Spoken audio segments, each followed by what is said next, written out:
Hello everyone! So again, this is Miss Say Caranza, licensed real estate broker based in Cavite. And right now, I would like to announce to everyone po, sa lahat ng naubusan ng mga ready for occupancy na townhomes dito sa amin sa Estancia Enclaves, na may nag-iisa pa po na available.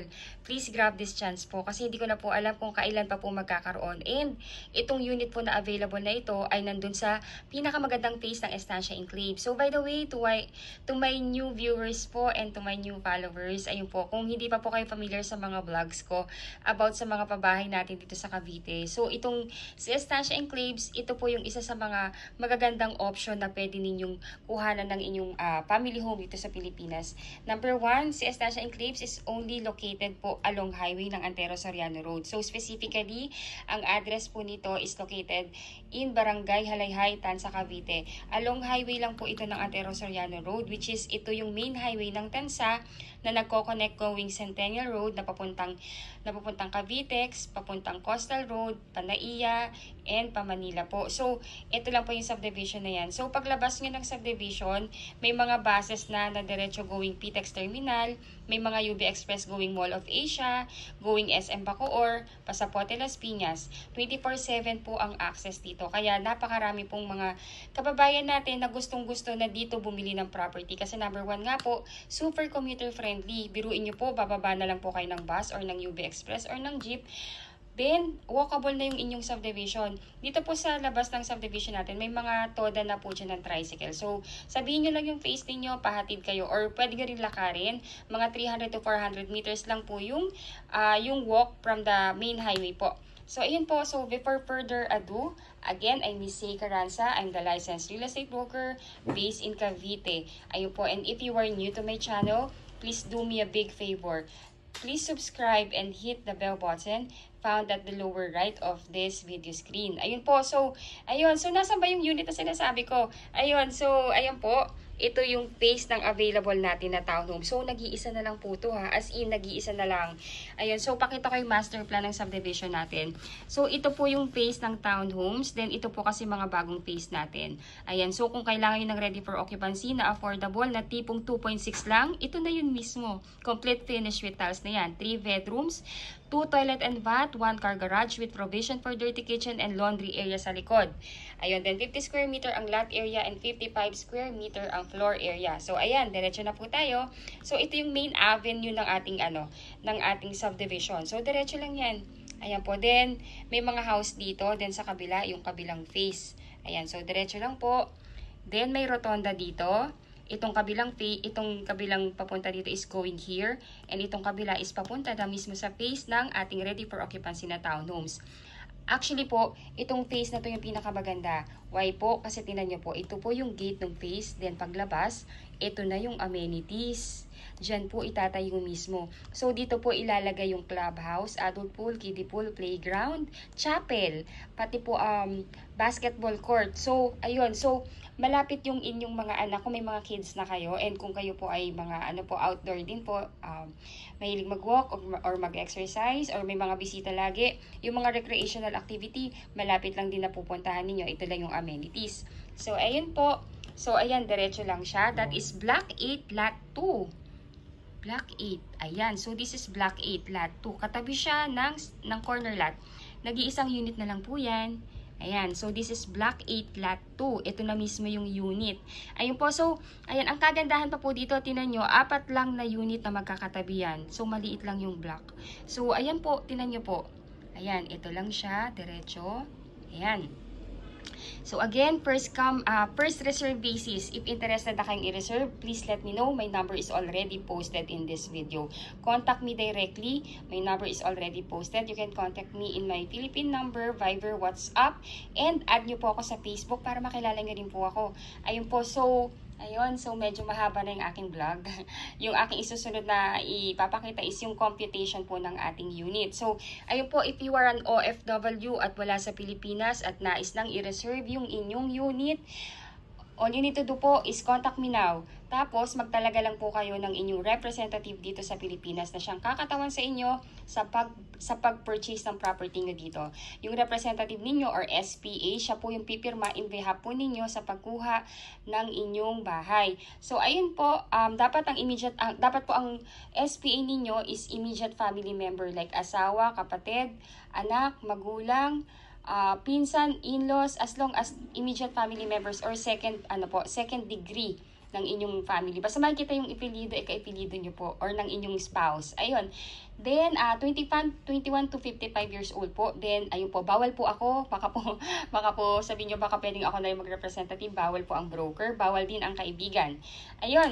So, ayun po, pag gusto nyo nag-reserve yung unit, let me know po. I-email ko po sa inyong reservation form para ma-fill upan ninyo. Then, send back nyo sa akin. Then, mag-attach lang po kayo ng 2 valid ID ninyo. Then, i-check ko po yung reservation form. Then, bibigyan ko na po kayo ng go signal na pwede nyo nang i-reserve yung unit. Ayun. So, via online po yung reservation. Ibibigay ko po sa inyo yung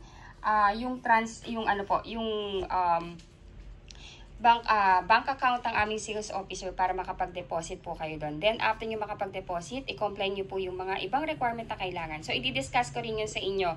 Medyo, lang po. Unahin ko lang muna yung computation natin para at least you would have the idea na ano yung terms of payment and mode of payment. Ayun po. So, ayun, ito po yung ating townhomes. If you are watching na ng aking mga vlog, so complete turnover na po yan. May vinyl tiles sa ground floor, complete turnover po yan. Pati sa second floor, may vinyl tiles na rin yan. Then sa stairs natin, naka-wood tiles yan. 2 toilet and bath po yan. Parehas pong complete textures na. Ayun, so again, complete turnover. 3 bedrooms, 2 toilet and bath with 1 carport po. Then may service area sa likod na pwede nyong i-enclose for the provision for your dirty kitchen or gawin yung laundry area. Ayun po. So, the total contract price, actually, ang total contract price na po talaga nito is 3 million. Pero, binaba po ng developer namin into all price para po maubusan namin yung mga natitirang unit. Kasi number 1 po, ayaw po yung maluma ng developer namin yung property. So, para po mas mapabilis yung pagbebenta namin, binalik po sa all price. Ayun, so the total contract price is 2,688,000. Then miscellaneous fee is 188,160 pesos. Inclusive na po dito ang title transfer and legal taxes, mga legal taxes ng government natin and processing fee sa bank. Ngayon po, yung down payment na required para po dito sa unit na to is only 1.9% down payment. Originally, 10% po talaga yan. Pero dahil nga po gusto na po ng developer natin ma-turn over na sa mga homeowner yung property, talagang diniscount na rin even yung down payment. Instead na 10%, ginawa ng 1.9% para po makamasa talaga. Ayun, so ang down payment is 52,592. Itong 1.9 base po yan dito sa 2.6. So ang 1.9 po niyan is 52,592 pesos. Ngayon po, ang first cash out nyo para ma-reserve nitong Block 8 Lot 2 is reservation fee na 20,000 pesos. Ayan po, pag gusto nyo nang i-reserve, let me know. Sasendan ko po kayo sa email ng reservation form. Fill upan nyo po. Then pagka-fill up, pwede na po kayong mag-deposit ng inyong reservation fee sa aming sales officer. Ayan po. Mamaya po i-discuss ko rin po ito. Ayun. So, yung 20,000, i-deduct po yan dito sa down payment na 52,000. So, may net down payment na lang na 32,592 pesos. Then, ayun po. Then, may 5 plus 5% initial MF. Itong 5% po na ito, base po yan dito sa miscellaneous fee na 188. So, yung 5% po nito is 9,408 pesos. So, pinag-add lang po yan. So, equivalent to 42,000. Ito po yung net down payment na kailangan po ninyong mabayaran within 30 days after paying the reservation fee. Ngayon po, pagbayad na po ang inyong down payment, stop payment na po kayo at iintayin na lang natin ang approval ng inyong ng bank financing. Ang bank financing po, pag may approval na kayo, directly mag-i-email po yan sa inyo dun sa email address ninyo na dineclare sa reservation form. Ayun po din, i-inform din kami ng bank na na-approve na kayo. Then, basahin nyo lang po yung contract. Pagka okay na sa yung terms and condition, replyan nyo lang yung bank na ina-accept nyo ng approval para magbibigay naman sila ng date kung kailan po maglo-loan contract signing. Kung kayo po ay nasa Pilipinas, kayo po ang magsasign ng inyong loan contract. Pag wala naman po yung inyong representative ang pipirma nun in behalf po ninyo. Ngayon po, pag napirmahan na yung loan contract, hihingi ng go signal sa inyo si bank kung ipapa-loan release na sa developer. So, ayun po, pag na-loan release na sa developer, yung loanable value, hihingi naman yung developer natin ng at least 30 days para sa unit preparation ng inyong bahay at para sa acceptance. Ayun po. So, automatic din po, pag na-approve na kayo ng bank at nakapag-loan contract signing na kayo, magbabayad na po kayo ng move-in fee. Ngayon po, sorry po, typo error lang to, pero ang move-in fee po natin is 19,000. Para po yan sa application ng Meralco at ng water, na instead na kayo yung mag-a-apply ng Meralco ninyo at ng water or yung representative ninyo ay yung admin office na natin. So, pambayad lang po talaga to ng application ng Meralco at ng tubig po. Ayun, usually po lumalabas yung approval ng ating housing loan contract or ng ating housing loan approval within the period of 3 to 4 months. Ayun po. So, yun po yung expected date natin na lalabas na yung approval. Ngayon po, pag na-approve na loan release na sa developer, automatic din po mag-i-start na yung inyong monthly amortization sa bank. So, ayun po, we have, actually, ang bank natin, parang pag-ibig na siya. Naka-maximum na rin siya ng hanggang 30 years to pay. Ayun po, pero karamihan po ng mga kliyente namin mas kinukuha tong 25 years kasi mas mababa po yung interest rate. This one is 8, this one is 7. Pero I heard po ngayon si China Bank, it's nasa 6% something lang siya. So, ayun po. Ngayon po, kung 25 years to pay po yung gusto ninyo, that will be 19,890.48 centavos. Then, dapat po ang required income ng bank natin or yung dapat na mag-reflect sa inyong certificate of employment or job contract is at least nag-gross kayo ng 66,301.62 centavos. Ayun po, dapat po mag-reflect po yan sa inyong certificate of employment or certificate of employment or job contract at sa payslip. Ayun po. Ngayon po kung ayaw nyo naman po ng ng 25 years, mas gusto nyo ng shorter term, meron din tayong 20 years, meron din tayong 15 years, meron din tayong 10 years, at meron din tayong 5 years to pay po. Ayun po. So, yan po yung mga options natin. Ayun po. I hope po na medyo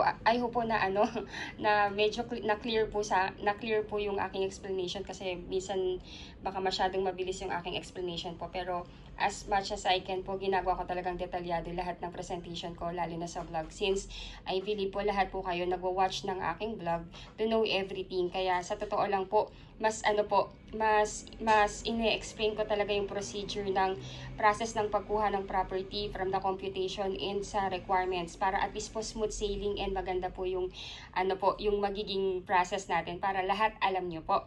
Ayun po. So ito namang i-discuss ko naman po sa inyo is yung complete list of requirement as OFW na wala po sa Pilipinas. Ayun po. So, ayun po, kung kayo po ay nasa ibang bansa, kasi majority talaga po ng aking mga kliyente, kung ma-add nyo ako sa Facebook, add nyo po ako sa Facebook, lahat po is OFW. OFW, citizen na doon, dual citizen, or ayun po, majority of you po talaga is nasa ibang bansa. Kaya as much as possible, I want to be helpful po talaga sa inyo. Ayun po, so ayun, OFW na wala sa Pilipinas, magtalaga lang po kayo ng representative or SPA na siyang kakatawan sa inyo sa pagkuha ng bahay. Siya po ang ititripping at pipirma sa mga documents patungkol sa pagkuha ninyo ng bahay. Dapat po immediate family member like asawa, anak, kapatid, or magulang, pinsan, pamangkin, or in-laws na nag-e-edad ng 21 to 55 years old. Hindi po allowed ang kaibigan. Immediate family member po. Mas maigi po talaga na family member para for your security rin. And bawal din po ang broker. Kasi ang dami ko pong client na gusto ako na yung mag-representative. Bawal po yun. Ayun po. So, number 1, 2 valid ID with 3 specimen signature, husband and wife if married. Number 2, marriage certificate if married, birth certificate, plus Senomar if single. Then 1 by 1 ID picture or selfie with white background, husband and wife if married. Then teen ID, husband and wife if married. Latest job contract or latest certificate of employment with compensation, then latest 3 months payslip. Tapos po kung dyan na kayo nakatira sa ibang bansa, I mean dual citizen or residence na dyan, at least mag-provide po kayo ng visa or permanent residence ID or oath of allegiance or any proof of dual citizenship or any that is applicable po. Then number 8, latest arrival and departure stamp sa passport and SPA form. Ayun po yung SPA form, magagaling po yan sa amin. I-email ko na rin po yan kasabay ng reservation form sa inyo para ma-fill upan ninyo. Then, dalhin nyo lang po yan sa Philippine Embassy sa bansang pinag-workan yun ngayon and pakonsularize nyo. Pag napakonsul nyo na po, yung mismong document na yon, ipapadala nyo po yan sa representative ninyo para mapirmahan din niya. Then, pag napirmahan na po niya, pwede na po niya yung dalhin sa head office namin sa Ortigas or pwede rin sa Tansa site office namin or kung busy po yung inyong representative, pwede naman natin yung ipa-LBC na lang or ipa-Lala Move. Ayun po, kung busy lang po. Then, requirements naman po ng inyong magiging representative or SPA dito sa Pilipinas. Kailangan po yung kanyang 2 valid ID with 3 specimen signature. Then, number 2, latest POV or proof of billing like Meralco or water or internet bill na nakapangalan sa inyo or sa representative ninyo. Pero kung nagre-rent lang po siya or halimbawa nakatira po sa parent or relative, yung may-ari po ng proof of billing, gagawa lang po siya ng letter na nagsa-certify na doon nakatira yung inyong SPA. Na nagsasabi na, yun nga po na kung ilang taon na siya nakatira doon and yung address na indicated sa POB. Then, lagyan po niya ng signature niya, then mag-attach lang po ng 2 IDs with 3 specimen signature, then okay na po yun. Pero kung halimbawa po, kung yung may-ari ng proof of billing is sumakabilang buhay na, pwede pong mag-attach na lang ng barangay certificate kasama yung POB. Ayun po. Ngayon po, kung maalala nyo po, di ba po, first cash out is reservation fee na 20,000. Then within 30 days, dapat mabayaran tong 42,000.